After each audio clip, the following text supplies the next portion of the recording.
teachings you heard me proclaim in the presence of many witnesses, and entrust them to reliable people who will be able to teach others also. Take the teachings you heard me proclaim in the presence of many witnesses, and entrust them to reliable people who will be able to teach others also.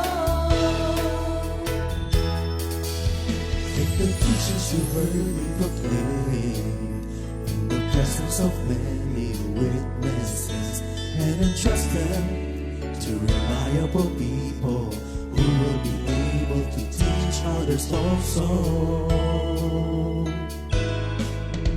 Take the teachings you heard me proclaim in the presence of many witnesses, and entrust them to reliable people who will be able to teach others also.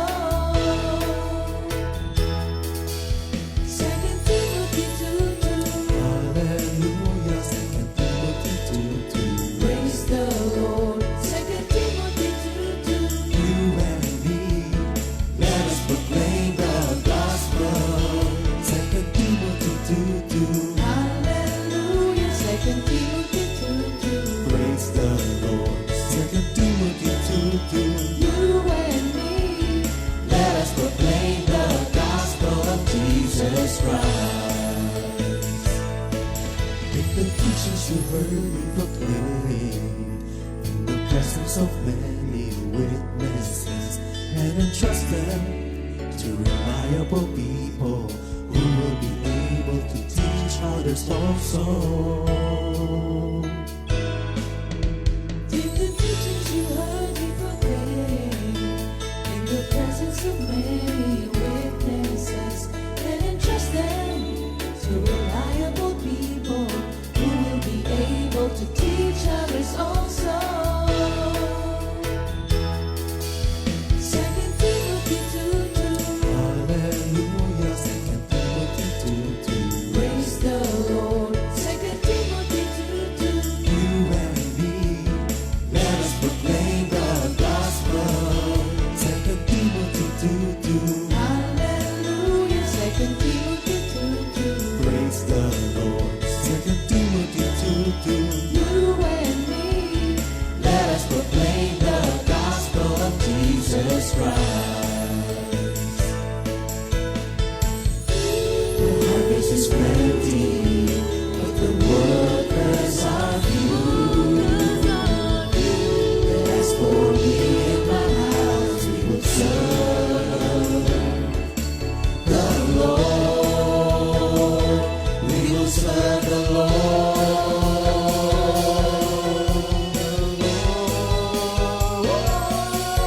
2 Timothy 2:2. Hallelujah. 2 Timothy 2:2. Praise the Lord. 2 Timothy 2:2. You and me, let us proclaim the gospel. 2 Timothy 2:2. Hallelujah. 2 Timothy 2:2. Praise the Lord. 2 Timothy 2:2. You and me, Let us proclaim the gospel of Jesus Christ. 2 Timothy 2:2. Hallelujah. 2 Timothy 2:2. Praise the Lord. 2 Timothy 2:2. You and me, let us proclaim the gospel. 2 Timothy 2:2. Hallelujah. 2 Timothy 2:2. Praise the Lord. 2 Timothy 2:2. You and me, let us proclaim, lift up His name, delighting the Lord for His goodness. Let us proclaim, lift up His name, delighting the Lord for His goodness. Let us proclaim, lift up His name, delighting the Lord for His goodness. And He's God.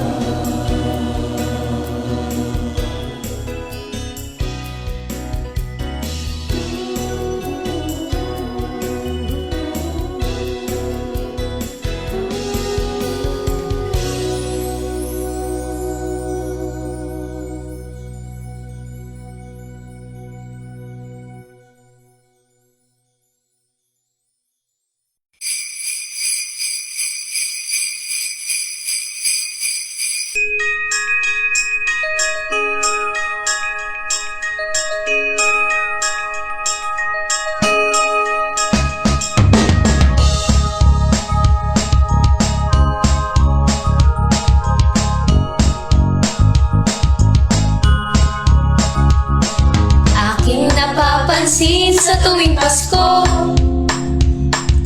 Maraming nagaganap na pagbabago. Magkaaway nagbabati, masama'y bumubuti. Kakaibang pakiramdam sa kapaligiran.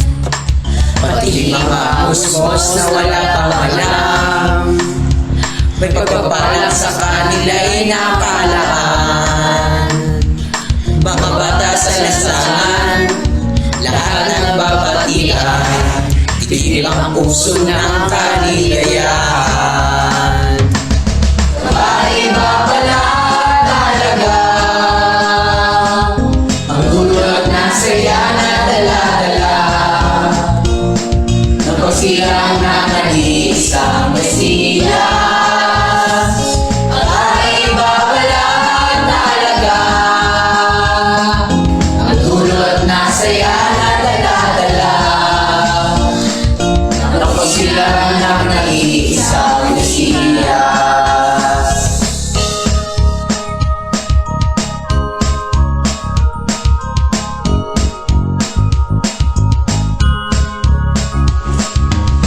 May mga edad na sa ating akala, Pasko sa kanila'y baliwala lang. di mo makikita, tagalang ang dala.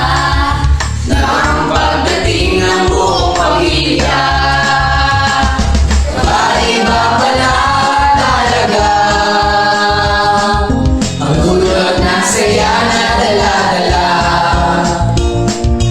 Siyang nag-iisang Mesiyas, iba pala talaga ang dulot na saya na dala-dala. Ako silang nag-iisang Mesiyas, iba pala talaga ang dulot na saya na dala-dala. Siyang nag-iisang Mesiyas, iba pala talaga ang dulot na saya na dala-dala. Ako silang nag-iisang Mesiyas. Silang nag-iisang Mesiyas.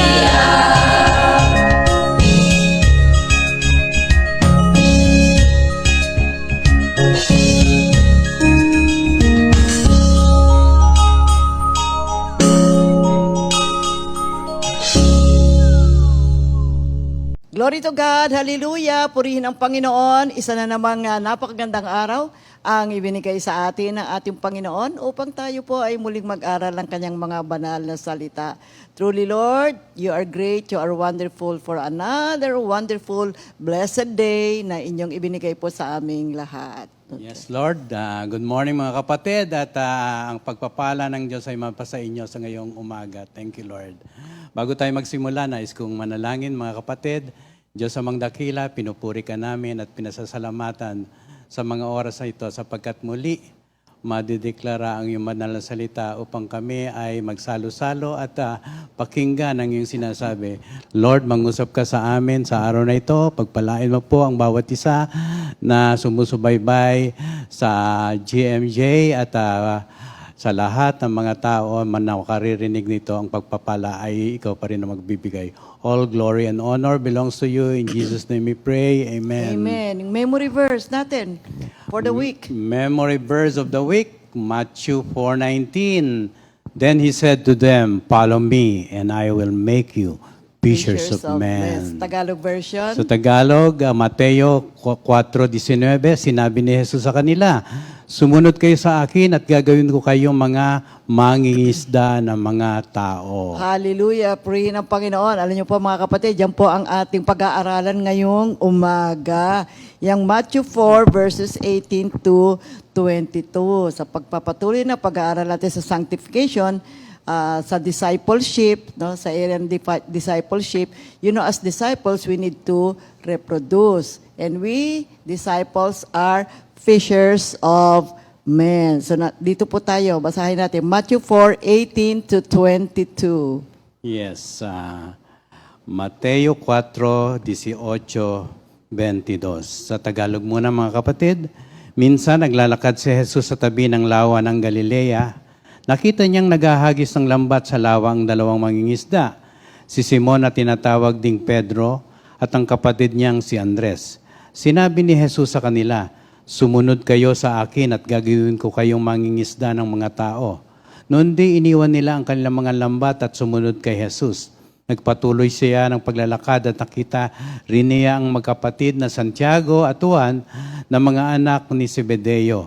Sila'y nasa bangka kasama ang kanilang ama at nag-aayos ng lambat. Tinawag din sila ni Jesus. Agad nilang iniwan ang bangka at ang kanilang ama at sumunod kay Jesus. Amen. Purihin ang Panginoon. By the way, mga kapatid, 26 days, ayan po sa screen natin, bago po magpasko, isang magandang araw na at panahon na bigay sa atin ng ating Diyos, ang kapanganakan ng ating Panginoong Hesukristo. Sa English version, basahin natin. Basahin din natin, no? Matthew 4:18-22, Jesus calls for fishermen. As Jesus was walking beside the Sea of Galilee, he saw two brothers, Simon called Peter and his brother Andrew. They were casting a net into the lake, for they were fishermen. "Come, follow me," Jesus said, "and I will send you out to fish for people." At once they left their nets and followed him. Going on from there, he saw two brothers, James, son of Zebedee, and his brother John. They were in a boat with their father Zebedee, preparing their nets. Jesus called them, and immediately they left the boat and their father and followed him. Okay.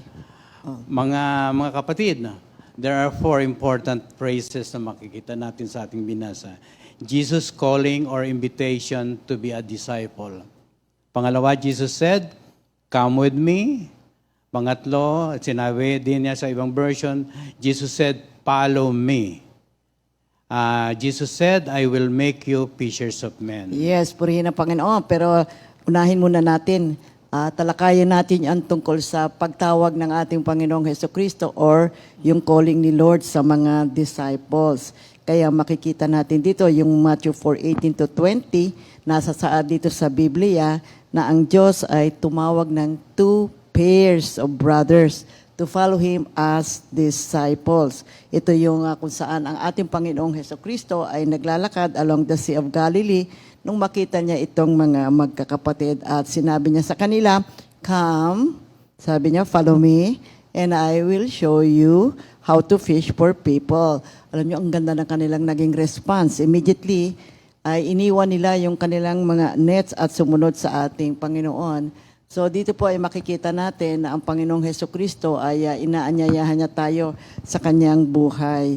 Ito po ay nagpapahayag ng authority ng ating Panginoon. At yung kanyang pagkakatawag ay nagbibigay po ito ng pagbabago sa ating buhay. Kaya yung mga kanyang unang tinawag ay tinawag na mga disciples, which means apprentice or learner. So unang-una, tingnan natin, napansin niyo po ba na ang tinawag ng ating Panginoong Diyos dito ay busy? Meron silang ginagawa. Katulad nitong dalawang pares na magkapatid, sila ay mangingisda. You see, they were busy in their lawful occupation nang sila ay tinawag ng ating Panginoon upang maging ministers. So dito makikita natin na napakahalaga at kinikilala ng Diyos ang ating mga ginagawa.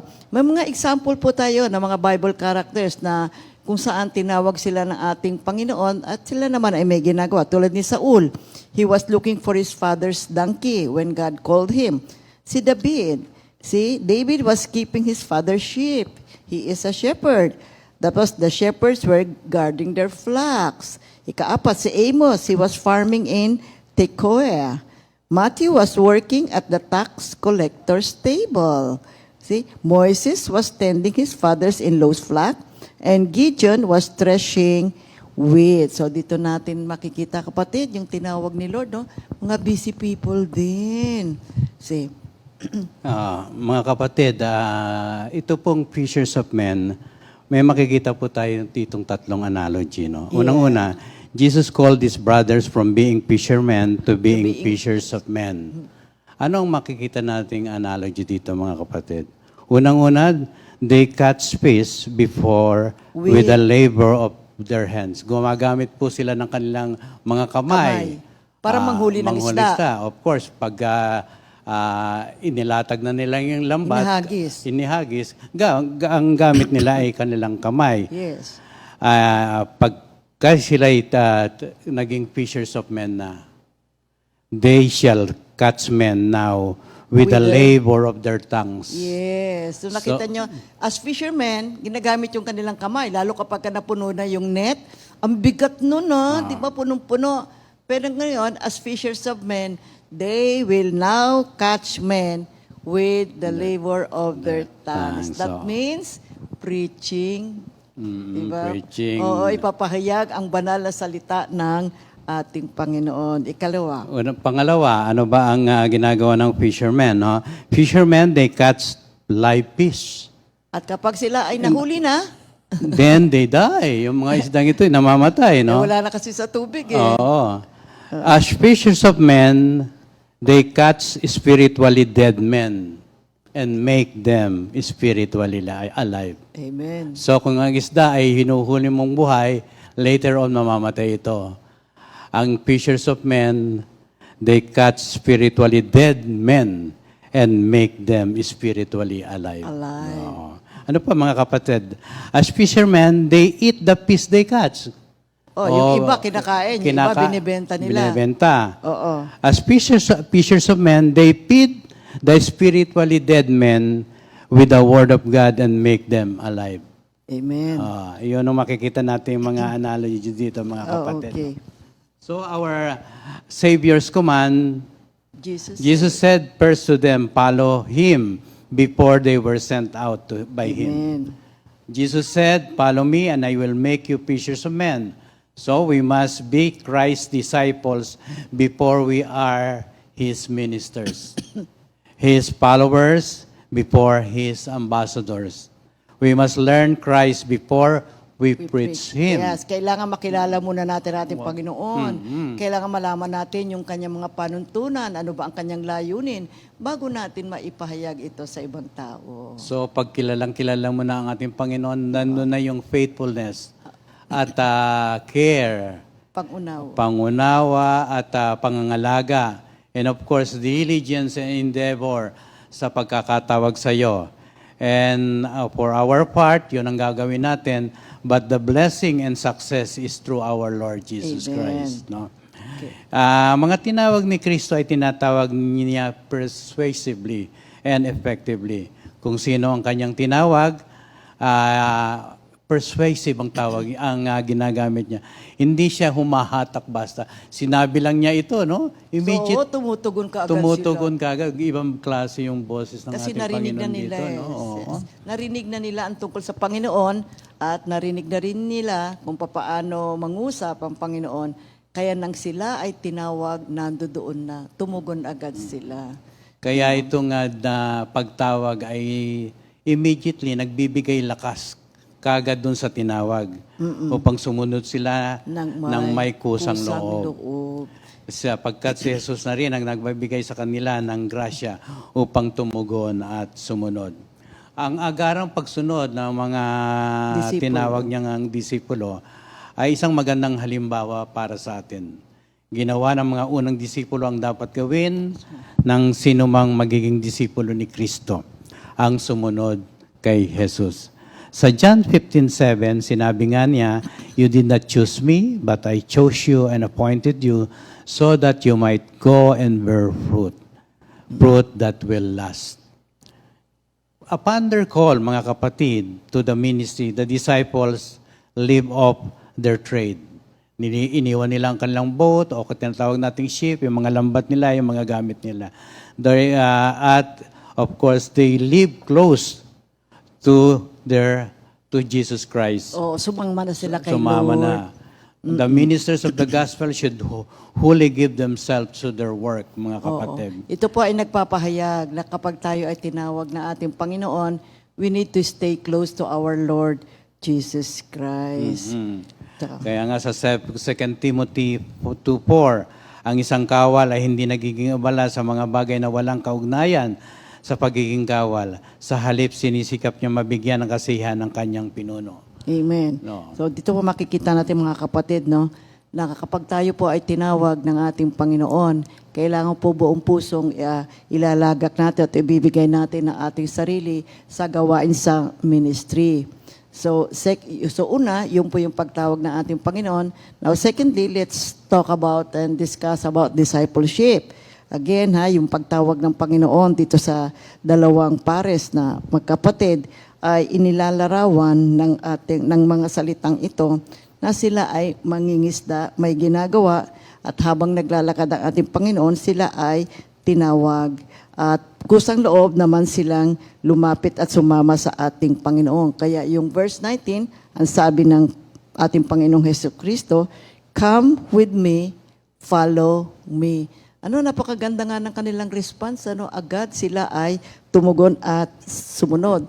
So dito makikita rin natin na ang ultimate will ng ating Panginoon para po sa mga mananampalataya at sa kanyang church is to make disciples. Nakasulat siya sa Matthew 28, 18 to 20.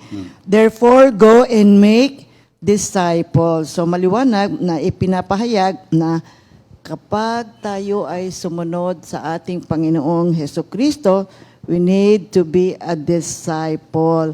Kailangan po maging handa tayo na tanggapin ang ating Panginoon immediately, at tayo tumugon, sumunod, at stay close to our Lord Jesus Christ. Now, what is the purpose of this discipleship? Bakit gusto ng Panginoon na ang mga mananampalataya o followers niya ay maging disciples? Kasi unang-una, we need to reproduce, mga kapatid. So, ang Diyos ay nagturo at yung kanyang tinuruan, ang gusto niya, mag-reproduce din para po lumaganap ang kaharian ng Diyos. So we need to see people go from consumers to producers. At kailangan po lumago po tayo sa ating personalidad, sa ating spiritual life, na hindi lamang tayo nakatingin lagi sa sarili natin, ano ba makukuha ko pag ako sumali dito? Kundi mabago yung ating kaisipan na ano ang aking magagawa para sa ating Panginoon. So, tanong naman natin another question would be, ano ba ibig sabihin at ano ang dapat kong gawin upang ako ay maging disciple ng ating Panginoong Hesukristo? Yung pong salitang disciple sa New Testament is matetes. It means a learner or student in the Bible. Isang disipulo na sumusunod sa kanyang tagapagturo, sa kanyang rabbi o sa kanyang master. So, a matetes is one who follows another's teaching. Merong nagtuturo, si rabbi or si teacher, and in this case, ang ating Panginoong Diyos ang tagapagturo. At ang disciple or learner, pinag-aaralan niya mabuti kung anong itinuturo at kanyang ginagaya. Ini-imitate niya kung ano ang uri ng lifestyle ng kanyang teacher. You see? Kaya very often, itong disciple na to ay ginagamit bilang mga followers ng ating Panginoon. And when you say that person is a disciple of Jesus Christ, meaning there is a relation between the two of them. Kaya ang isang disipulo, nais niyang matuto hindi lamang sa mga pagtuturo ng kanyang teacher, kundi tularan din niya ang uri ng pamumuhay ng kanyang tagapagturo. Kaya being a disciple, mga kapatid, we have to remember that this is a full-time occupation. Tayong lahat na mananampalataya ay nais ng Panginoon, tayo ay maging mga disciples. Kaya ang nangyari, naging halimbawa, itong mga unang tinawag ng ating Panginoon, immediately they responded at iniwan nila yung kanilang career at yung kanilang pamilya. So tinawag niya, marami ring mga tao, tinawag ng Panginoon, tinawag din niya yung 12 disciples, at kung saan man siya tumungo, ay andoon din sila kasama ng ating Panginoon. At sila ay kanyang tinuturuan. Kaya sabi niya, follow me. O tama lang na ang isang learner o isang estudyante ay sumunod sa kanyang tagapagturo. So ano naman ang cost, di ba? What does it cost to become Jesus' disciple? Yan, mga kapatid. Ang unang tinawag niyang mga disipulo ay iniwan lahat to follow Jesus. They left their all. business and of course their family at sa binasa natin sa Mateo 20:22. At Mateo kaya 4, nga, 20, Mateo 4, 22. kaya nga nasabi ni Peter kay Hesus Kristo sa Matthew 19:27, we have left all and followed you. Following Jesus means leaving some things behind. Maski tayo, mga ministers, pastor na yung iba, marami tayong iniwan nun, mga kapatid. May mga nag-resign sa trabaho at naging Full-time workers. Full-time worker, no?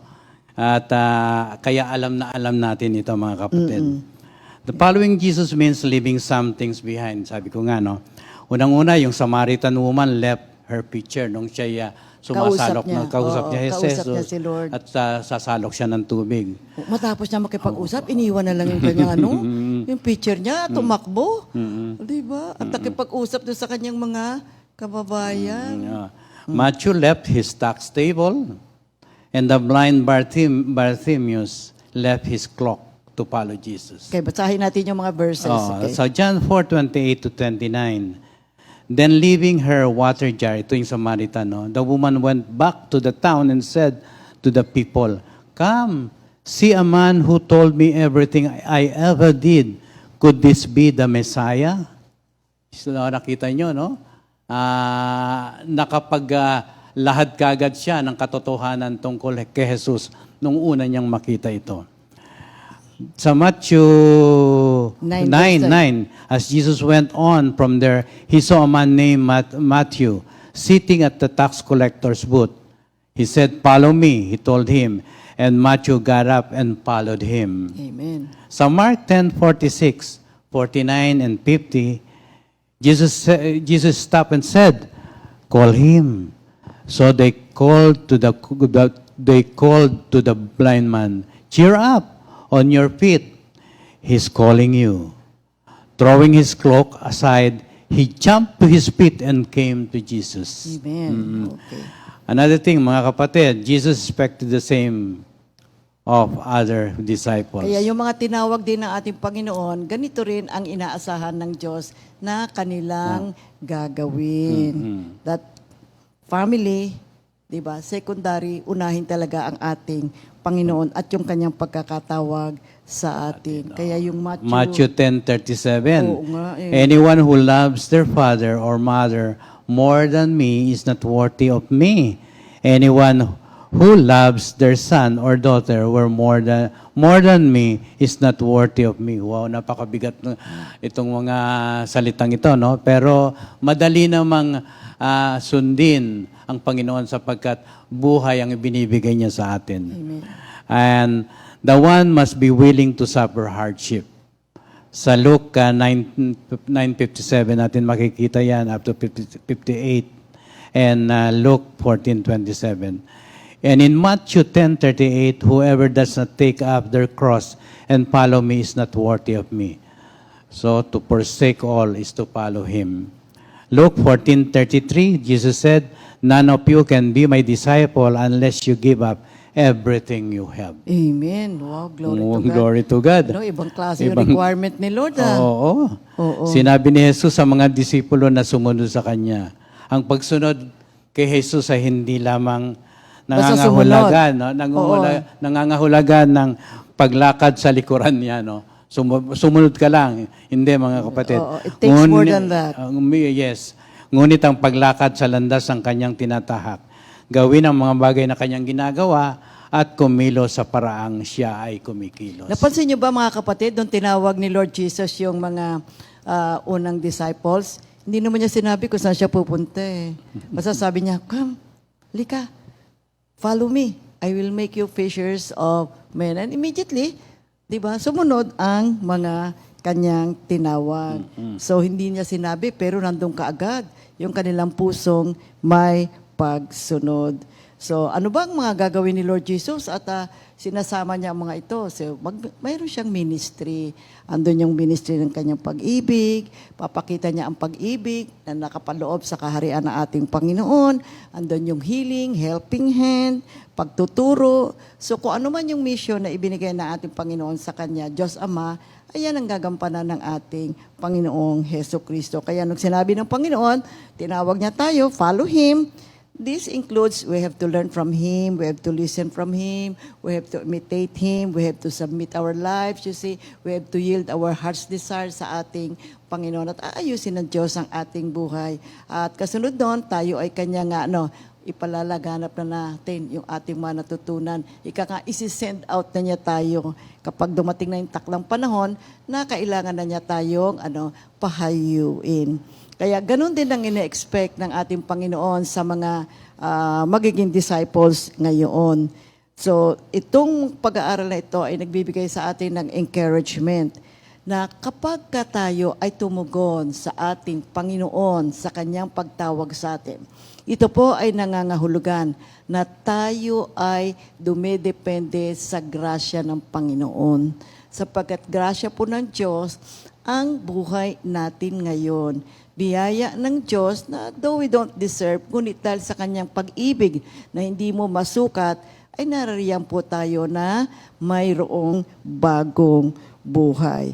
Kaya ang nais ng Panginoon, as illustrated in the parable of the great sufferer, family and business cannot come before accepting the call of the gospel. Merong isang magandang example dito sa Luke 14:15 to 24. Yeah, basahin ko mga kapatid. Luke 14:15 to 24. Jesus said to him, "There was once a man who was giving a great feast to which he invited many people. When it was time for the feast, he sent his servant to tell his guests, 'Come, everything is ready.' But they all began one after another to make excuses. The first one told the servant, 'I have bought a field and must go and look at it. Please accept my apologies.' Another one said, 'I have bought 5 pairs of oxen and I'm on my way to try them out. Please accept my apologies.' Another one said, 'I have just gotten married and for that reason I cannot come.' The servant went back and told all this to his master. The master was furious and said to his servant, 'Hurry out to the streets and alleys of the town and bring back the poor, the crippled, the blind, and the lame.' Soon the servant said, 'Your order has been carried out, sir, but there is room for more.' So the master said to the servant, 'Go out to the country roads and lanes and make people come in so that my house will be full. I tell you all that none of those who were invited will taste my dinner.'" So dito po, nag-iimbita ang ating Panginoon. Di ba? Hindi niya nagustuhan ang response ng mga ibang tao. Kaya tumawag na lang siya ng iba. So dito po makita natin kapatid, ang Diyos, mahal na tayo. Meron siya magandang balak para sa atin. At dito nga sa example na ito, ay meron isang napakalaking piging na kung saan marami ang iniimbitahan. Ganon din kapatid tayo. Iniimbitahan tayo ng ating Panginoon sa isang napakagandang buhay at lalo higit pagdating ng panahon ang buhay na walang hanggan.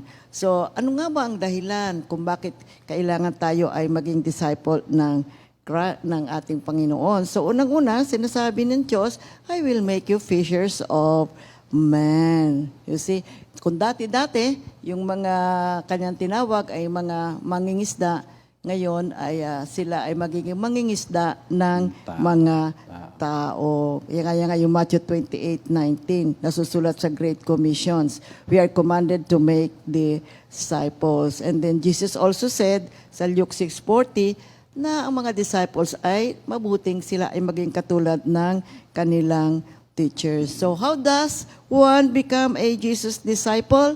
Jesus said, "Come." Iniimbitahan ka. "Come, follow me." Meaning, sumunod tayo sa ating Panginoon. Stay close to our Lord Jesus Christ. Kaya yung training ng mga disciples, kasama nila ang Panginoon 3 taon nung siya ay nandito sa lupa. At ang kanilang success sa kanilang paghayo, nang sila ang humahayo na, alam nyo, ang naging dahilan, because of everything that they have learned from our Lord Jesus Christ. Because you have to learn from your teacher. At nakita nila kung paano kumilos, paano ang ministry ng ating Panginoong Heso Kristo. At ito ang kanilang naging gabay, natutunan nila ito. Ito ngayon ang kanilang sinusundan nang sila ngayon ang humahayo na. At ginagawa nila ang mission work na ipinagagawa sa kanila. Kaya ang kanilang success is related to the time they spent with Jesus. O nga naman, ano? Kapag tinawag tayo ng ating Panginoon para sa isang mission work, wala naman tayong alam, kapatid, tungkol sa langit eh. Nagkaroon tayo ng kaalaman tungkol sa religious, mga bagay na makalangit, sa mga bagay na spiritual, is because we studied the Word of God. At nang tayo ay natuto sa sapat na panahon, tayo ay binigyan ng gawain ng Panginoon na ibahagi din naman natin sa iba ang ating mga natutunan. So, ngayon, para maging disciple ka ni Jesus, ang requirement niya is follow Him. So, spend time with our Lord Jesus Christ and then carry on His work. Pero may tanong, paano ngayon, hindi naman na natin kasama si Lord Jesus, nasa langit na. How can I stay close to our Lord Jesus Christ? Yan, di ba? Ano ang gagawin ko? Wala naman na si Jesus dito sa lupa. Ang sabi ni Lord, abide by my word. You have my word. Kaya sabi ni Lord Jesus, so sa John 8:31, to those who believe in Him, if you obey my teaching, you are truly my disciple. So by learning and observing kung ano tinuro ng ating Panginoon, tayo matututo. Then we can be truly His disciples. And more importantly, we need to obey. Kailangan ipabuhay natin yung ating mga natututunan. Okay? So, as they were taught, sabi nga sa Matthew 28:19-20, go therefore and make disciples of all nations, baptizing them in the name of the Father and of the Son and the Holy Spirit, and teaching them to obey everything I have commanded you. So, dito makikita natin may dalawang paraan. First, you have to be baptized. And secondly, you have to study. You have to learn. You see, kailangan matutunan. To observe all things that I have commanded you. Yun ang you see, importante. take note to observe all things. Kaya it requires be baptized, meaning repent and confess one's faith in Jesus and then follow Jesus. Sundan natin. Lalo yung mga pag-aaral. Alam mo, nakakatuwa naman mag-aaral talaga ng salita ng Diyos. Nakakalibang nga eh. Hindi mo namamalayan, ang haba na pala ng oras ng pagkakaupo mo ng aral. Kasi there are more revelations na ibinibigay talaga ng ating At nakakatuwa naman, di ba? Naliligayan ka, nasisiyahan ka, and then you feel good. See? Kaya makikita natin na napakahalaga ng pag-aaral ng salita ng ating Panginoon. Ano naman ang kahalagahan ng pagiging disciple ni Lord Jesus? Dito makikita natin. Yan. The importance of being a disciple. How important is discipleship, mga kapatid? Oo. Is it okay to just be a fan? Tagahanga lang tayo sa mga salita niya? Tagahanga lang tayo sa mga taong nagmi-minister sa atin? Hindi po, mga kapatid. More required of us than that. Can we be saved without being a disciple? Yung mga katanungan nga, mga kapatid, no? Sa Matthew 10:38, Jesus told us that whoever does not take up their cross and follow Him is not worthy of Him. No? From what Jesus said, it seems clear na taking up our cross and following Him, hindi ito po optional, mga kapatid. If we do not do that, we are not really worthy of Him. Siya po ang nagsabi niyan, mga kapatid. Later in Matthew 16:24, Jesus told His followers, sinabi ni Jesus sa kanyang mga alagad, sino mang nagnanais na sumunod sa akin ay kailangang itakwil ang kanyang sarili, pasanin ang kanyang krus at sumunod sa akin. So taking up our cross and following Jesus is an essential aspect of being a disciple. If we have taken up our cross and are following Jesus, then we are His disciples. If we have not, then Jesus says we are not worthy of Him. And in Matthew 7:21, ito rin ang kanyang sinabi, not everyone who says to me, Lord, Lord, will enter the kingdom of heaven, but only the one who does the will of my Father who is in heaven. Ito po ang kanyang sinabi, mga kapatid. And so he went on to say that many will protest, saying they have done many good things, but they will be turned away as unknown, mga kapatid. We are called to be disciples, to give up the life we had and follow Jesus, learning from Him and becoming like Him. Ito Okay. po ang kanyang panuntunan sa binibigay niyang mga salita at ang pagsunod natin sa kanya, mga kapatid. So, discipleship involves three things. So, we need to grow up, my dear people of God, and we have to we have a responsibility to perform. Unang-una, learning. We have to study, di ba?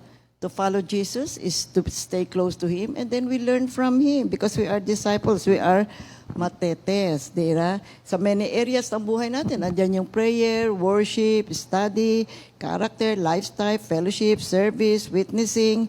You see, alamin natin kung ano ang pinagagawa sa atin ng ating Panginoon. Kaya kinakailangan po, mga kapatid, talaga ang masusing pag-aaral at kaalaman natin tungkol sa ating Panginoon, ang kanyang mga commandments, ang kanyang mga laws. Mabuti na ito ay patuloy natin pinag-aaralan. Salamat sa Diyos sa pagbibigay niya sa atin palagi ng pagkakataon. Kada umaga sa ating prayer meeting, Bible study, fellowships natin, nandiyan palagi ang declaration ng Word of God. We need to learn more about Jesus so we can serve Him better. Okay? As Christians, we need to learn from the Scriptures.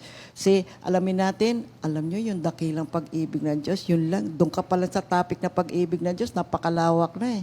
Alamin natin upang ang pag-ibig na to, ang siyang ibabahagi rin natin sa maraming mga tao. Kapag nalalaman nila na mayroon palang Diyos na nagmamahal, alam nyo, tunay na nakakapagpabago ito po ng buhay ng maraming tao. And then, so remember also that Christian life is not only studying and learning, but may action po dito, mga kapatid. Ano ito? Obedience. Hindi lang kaalaman na alam natin ang tungkol sa ating Panginoon, kundi nakapaloob din dito ang pagsunod sa ating Panginoon. Oo nga. Kaya nga, a wise man has rightly observed. Most Christians are educated beyond their obedience. Ano po ibig sabihin na? Ulitin ko, mga kapatid, most Christians are educated beyond their obedience. In other words, we are better at learning in our heads than we are at putting what we have learned into practice So in dito our makita lives. natin mahalaga po yung ating na pag-aaralan. Gawin mo, Oo. pamuhay mo. Yun ang important. Yun ang sinasabi ng ating pagtuturo. So we want to learn how to pray. You study about praying, so you should pray. Oo. You study about worship, so therefore, worship God. Don't just know them. Huwag mo lang basta alamin, kundi gawin mo rin. Yun ang sinasabi sa atin. You learn about witnessing. Mag-witness Nahiya ka ka. namang mag-witness. Oo. Kailangan mag-witness ka. Gawin mo, di ba? Sumunod ka. And then, ano man ang mga panuntunan ng ating Panginoon, sundin po natin, mga kapatid. Besides, napakabuti naman at nakasisiya sa puso ang pagsunod sa ating Panginoon eh. Ikaw mismo, masisiyahan ng puso mo, maliligayahan ka kasi sumusunod ka sa ating Panginoon. At alam nyo pa, kapag sumusunod ka, you grow up. Yes. oo. You grow up, my dear people of God. You wanna know the secret of growing up? Obey God. Don't just memorize all these valuable scriptures. Gawin mo. Napakaganda. Pakikita mo ang bilis ng iyong paglago, mga kapatid. Yung passion. Yung pangatlo, mga kapatid, no, a disciple is passionate for Christ. Oo, passionate. Ibig sabihin, beyond learning and obedience, discipleship includes one more thing. We need passion, mga kapatid. Which means commitment. Commitment. Oo, yung Loyalty, truthfulness, Yeah. faithfulness. kung hindi naging committed, naging passionate yung mga tinawag ng ating Panginoon. Ay, oo. Asa na kaya tayo Nasa ngayon, tayo ano? ngayon, oo. Oo nga. So they are, itong mga tinawag, they are enthusiastic, no? They were dedicated. They were passionate about God. So makikita natin, mga kapatid, sa mga pagtuturo, sa mga ginawa ng mga disipulo, we can imitate them. We can be passionate about the Word of God. Of course, karamihan passionate sa kanilang pamilya, sa kanilang trabaho. Pero kailangan muna natin makita ang kahalaga ng ating spiritual na buhay. Then, everything follows na mga kapatid. We need to grow and mature, my dear people of God. Tayo po ang nakakaalam sa ating sarili. Pag sumikapan natin na tayo po ay lumago, mga kapatid. Especially na ngayon na tayo ay nasa sanctification process ng ating buhay. Napakahalaga po nitong sanctification process na ito. Kasi ang katapusan nito di ba, sa ating kamatayan na kung saan ay darating ang panahon na the Lord is going to reward each and every one of us according to how we live our lives. Kaya we need to put into practice whatever we are learning. Hindi lang natin basta inaalam, binememorize natin. Kasi alam niyo po, kaya ngayong Hebrews 12, marami talaga ang mga taong nakatingin sa atin. Tinitingnan ang buhay natin. Kaya kapag nakikita nila na ano bang klaseng buhay ang meron ito, kakaibang klase, naiinganyo na rin sila na lumapit sa ganitong klase ng gawin. It's gonna be very easy for us to invite them. Kasi, kumbaga, tiningnan nila yung buhay mo, so madali na nilang maunawaan kung anong klase itong iniimbitahan natin sa kanila. Anong grupo to? Ano ba ito? Ano bang church ito? Madali na nila ngayong maunawaan. Ano ba sinasabi nitong spiritual na buhay? Ano ba ang kahalagahan nito sa akin bilang isang tao? Ito ba'y makakabuti ba ito sa akin? Kumusta na may mabuti ba itong magagawa sa pamilya ko, sa buhay ko, sa karir ko? Oo, lahat po yan, mga kapatid. Kaya napakahalaga kasi. So ano ba ibig sabihin ng fishers of men? So oo nga, kung ang mga mangingisda, nag-fish ng mga isda, nangunguha ng isda, ang fishers of men, they catch spiritually dead men and make them spiritually alive. See? And of course, to be a fisher of men is to participate in God's mission by sharing the whole message of Jesus. Both His offer of salvation and the reality of judgment, mga kapatid, no? Hindi lang ito offer ng salvation. May reality rin ng judgment, no, mga kapatid, no? Lahat tayo ay haharap sa ating master. Darating ang panahon. Darating ang panahon na yan. No? Meron talaga So we don't just preach yung magandang balita na mabibless ka, you see. Kailangan ma-realize mo natin na pagdating ng panahon, merong rewards time talaga. Ang mabuti will be rewarded at ang hindi gumawa na mabuti, merong consequence yan, mga kapatid. Okay. Just as a fisherman goes out every day to catch fish, tayo rin, lalo na sa atin, no? Every day, every morning, no? Meron tayong salita na ipinahahayag, then we go out each day with a spiritual desire to catch men or to participate or invite people to come to Christ. We are invited to participate in God's mission. We must be faithful to God's message, of course. So how does I become a fisher of men? Kaya nga ito yung Matthew 28:19-20. Again, humayo kayo, gawin ninyong alagad ko ang mga tao sa lahat ng mga bansa. Bautismuhan ninyo sila sa pangalan ng Ama at ng Anak at ng Espiritu. Turuan nyo silang sumunod sa lahat ng inuutos ko sa inyo. Tandaan nyo, ako'y laging kasama nyo hanggang sa katapusan ng panahon. So dito makita natin, being fishers of men is a two-part process. Nabanggit ko na nga kanina. So unang-una, you catch men and women with the gospel message. And then baptize them. And then second, teach them. So the disciples, these fishers of men, you see, inaalin nga ngayon nila ang kanilang buhay upang humayo at magdala pa ng maraming mga kaluluwa sa kawan ng ating Panginoon. Kasi sabi nga ni Lord, marami pang mga kaluluwa. Dito sa John 10:16, I have other sheep that are not of this sheep men. I must bring them also. They too will listen to my voice, and there shall be one flock and one shepherd. So, what does being a fisher for men, is it relevant for us today? Ito ba ay may kahulugan sa buhay natin ngayon? Yes. Kasi sabi nga ng Panginoon, marami pa ang wala sa kamakawan. So what does it mean to be a fisher of men? See, in the simplest term, it means we win people for Christ. Fishers of men are soul winners. This means we need to share the gospel. Kaya sabi nga ni Lord, go throughout the whole world. Now, secondly, to be a fisher of men is to participate in God's mission in spreading the kingdom of God. Spread out. Tell all people about the gospel message of our Lord Jesus Christ. Tell about God's salvation, but tell also about the reality of judgment.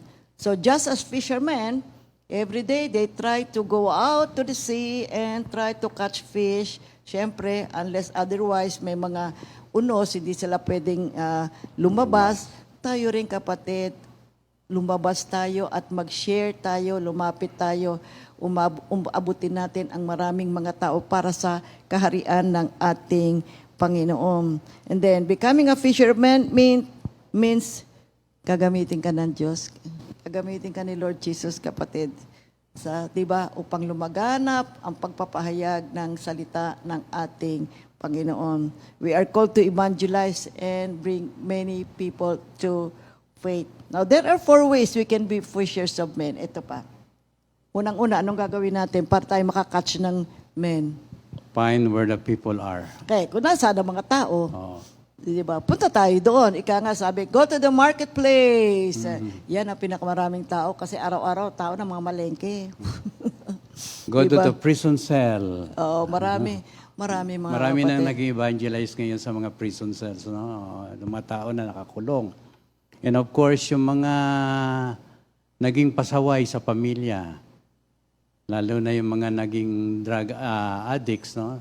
Maraming nabigyan ng pagbabago sa pamagitan ng mga salita ng ating Panginoon. Okay. And of course, nakikita nyo naman, no? Bakit yung mangingisda, alam nila ang pupuntahan nila sa laki ng karagatan. Alam nila kung saan maraming isda. Oo. So they go where the fish are. So, kaya nga tayo din as fishers of men, punta tayo dun sa marketplace, ika nga, ibig sabihin, kung saan ang maraming mga tao. Kasi hindi naman tayo makakakuha ng ng isda kung nandyan na ngayon sa barrel Punta tayo sa sea. aquarium, no? Oo. Doon tayo sa sea. Oo nga naman, yung mga fishermen, alam nila kung saan. At talagang alam nila yung pamamaraan para makakatch sila ng fish. Alam niyo, maraming tao, hindi ho kilala si Lord. Kaya kailangan ho talaga nating spread ang the word of God. See, spread the message of the kingdom of God and spread the message of salvation. See, marami naman tayong mga kaibigan. Marami tayong mga classmates. Marami tayong mga taong nakikilala. So, sabihin mo lang, praise the Lord, glory to God. Nakaka-evangelize na nga tayo No, we really have to expand our horizons. Lalo ngayon na 21st century na tayo, mga kapatid. We have to look beyond our area. Napakalawak na po. Ang daming tao ngayon. Pag pumunta ka sa iba't ibang lugar, ang daming tao, no? You see, makita mo, punta ka lang sa mga mall, wala ka nga parking area makuha dahil sa dami ng tao. Punta ka sa mga restaurants, palaging puno. Meaning to say, ang daming tao. So, ibig sabihin, malaki ang gawain, di ba? So, ikalawa, okay. Maski na nga sa kada oras maski alas 12, alauna, alas 2 sa madaling araw, ang dami ng tao Punta sa kalye. Sa kalye. Madaling araw, grabe. Ang dami-daming tao. Ikalawa, bait the hook, cast the net. O, di ba? Ilagay mo na yung yung bait mo. So, ano nga bang gagawin natin para makatch natin ang puso ng mga maraming tao at mamanumbalik sila sa ating Panginoon. Alam niyo po, ang pinaka-mabisang bait yung buhay natin. Kaya nga sabi ko sa inyo, titingnan tayo Oo nga. So pag sinabi, basahin mo yung Biblia, hindi naman babasahin. Ang babasahin, ikaw, tayo kapatid. Di ba? Titingnan nila how we live our lives. At pag nakita nila na nandun sa atin yung bunga ng banal na Espiritu, yung pag-ibig, self-control, di ba? Yung patience, yung bunga ng banal na Espiritu. Sabi, ano bang klaseng tao ito? Yan po yung hook natin kapatid. Kaya they are drawn to Christ because they are drawn to us first. Tama, tama. Oo. Oo, yes. Kaya kapag ka nakita naman nila, ay ano ba ito, nagyayaya-yaya ng ganitong gawain, ay ba't naman ganyan ang personality? Hindi sila maniniwala. Mahirap nating makatch yung mga ganong klase ng tao. You know what attracts them? Yung ating buhay Kristiyano. We become attractive to them because of the qualities we have learned from being close to our Lord Jesus Christ. And then ikatlo, Reaching the unsaved takes patience. Ay, oo. Nako. Maski na yung mga mangingisda napaka pasensyoso yan.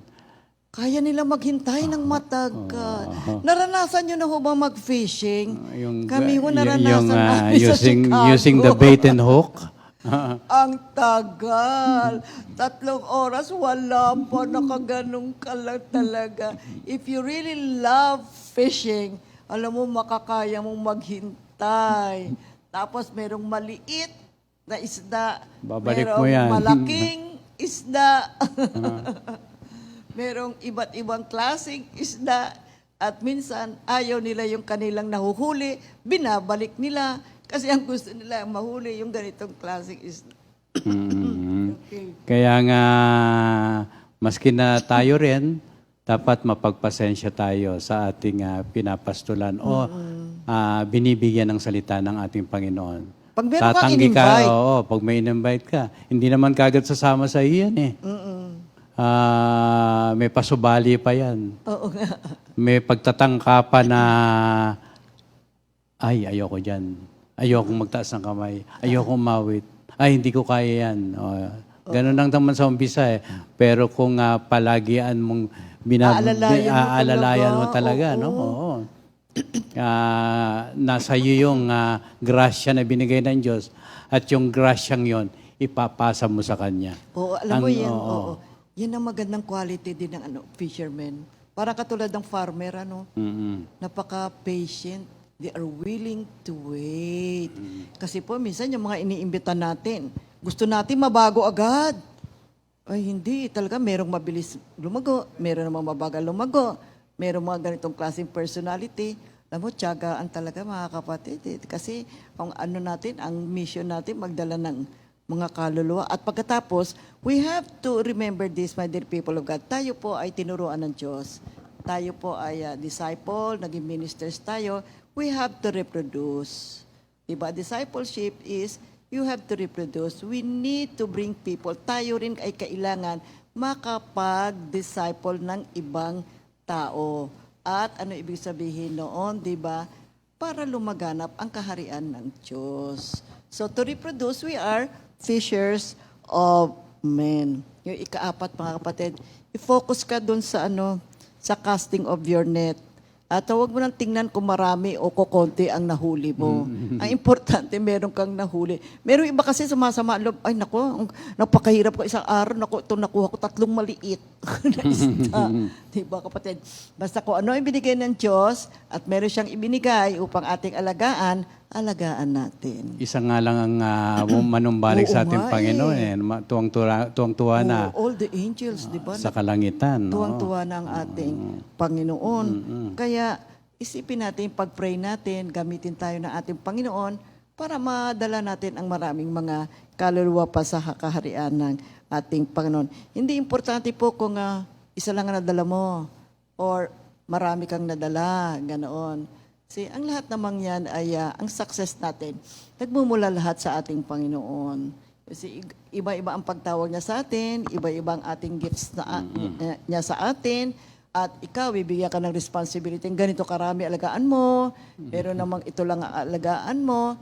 Pero lahat ng yan, kapatid, Diyos pa rin ang kikilos Kaya yung sabi sa 1 Corinthians 3:7-8, so neither the one who plants nor the one who waters is anything but only God, who makes things grow. The one who plants and the one who waters have one purpose, and they will each be rewarded according to their own labor.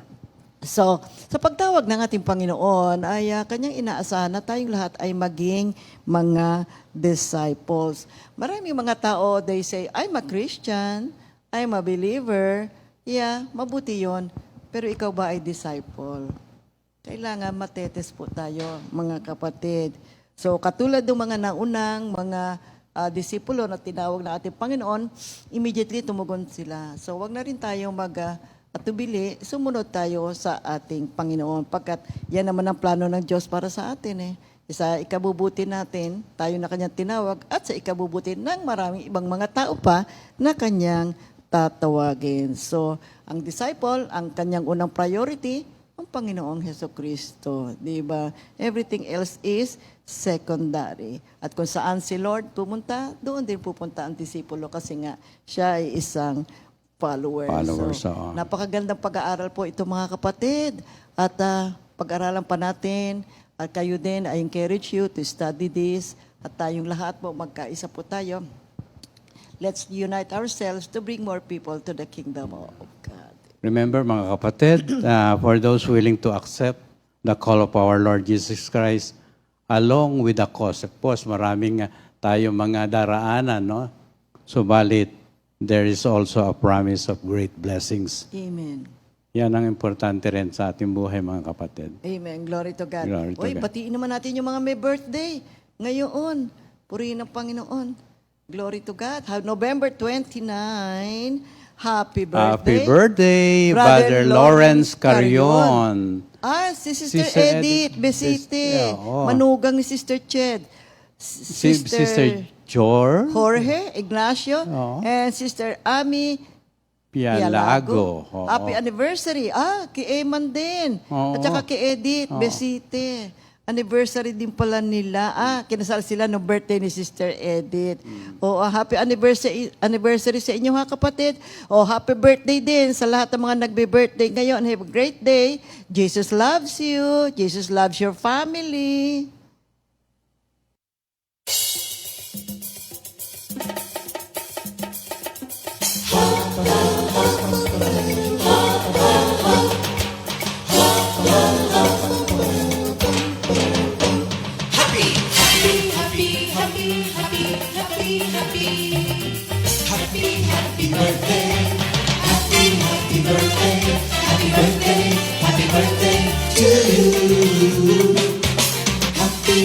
Anniversary, happy anniversary, happy anniversary.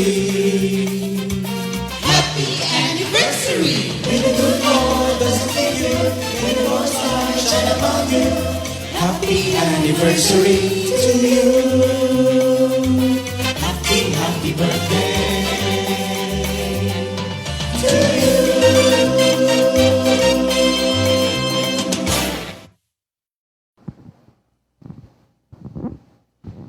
Okay, purihin ang Panginoon para po sa ating closing prayer. Final blessing na natin sa kanila yung ating closing nyo. Mga kapatid, pagpalain kayo ng Diyos at patuloy na ingatan. Paliwanagin nawa ng Diyos ang kanyang maliwanag na muka at patuloy kayong kahabagan. Ilingap nawa ng Diyos ang kanyang maliwanag na muka at patuloy kayong bigyan ng kapayapaan. In Jesus' name we pray. Amen. So, ang repeat new song of the week natin, Ikaw ang Tunay na Pasko, composed by Sister Mary Joy Cruz. God bless everyone.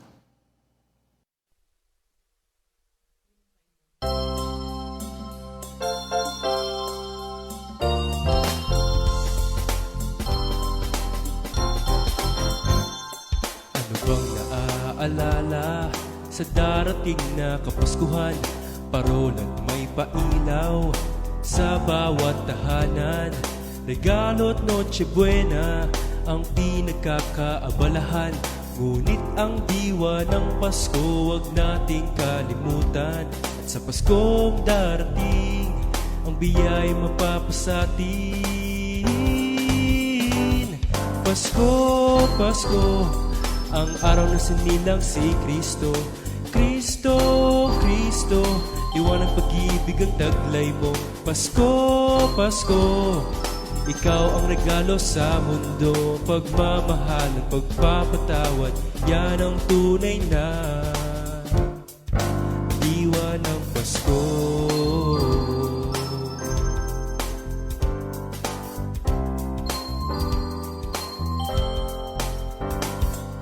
Pamilyat kaibigan, halina't ipagdiwang sa Paskong darating. Diyos, pasalamatan, biyaya't kaligtasan sa bawat araw. Panginoong Diyos, Ikaw pinagmulan. Pamilyat kaibigan, halina't ipagdiwang sa Paskong darating. Diyos, pasalamatan, biyaya't kaligtasan sa bawat araw. Panginoong Diyos, Ikaw pinagmulan. Pasko, Pasko, ang araw na sinilang si Kristo. Kristo, Kristo, liwanag pag-ibig ang taglay mo. Pasko, Pasko, ikaw ang regalo sa mundo. Pagmamahal at pagpapatawad, yan ang tunay na diwa ng Pasko. Pasko, Pasko, ang araw na sinilang si Kristo. Kristo, Kristo, liwanag pag-ibig ang taglay mo. Pasko, Pasko, ikaw ang regalo sa mundo. Pagmamahal at pagpapatawad, yan ang tunay na diwa ng Pasko. O Jesus, ikaw ang tunay na diwa ng Pasko. O Jesus, ikaw ang tunay na diwa ng Pasko. O Jesus, ikaw ang tunay na. O Jesus, ikaw ang tunay na. O Jesus, ikaw ang tunay na diwa ng Pasko. O Jesus, ikaw ang tunay na diwa ng Pasko. O Jesus, ikaw ang tunay na diwa ng Pasko. O Jesus, ikaw ang tunay na diwa ng Pasko.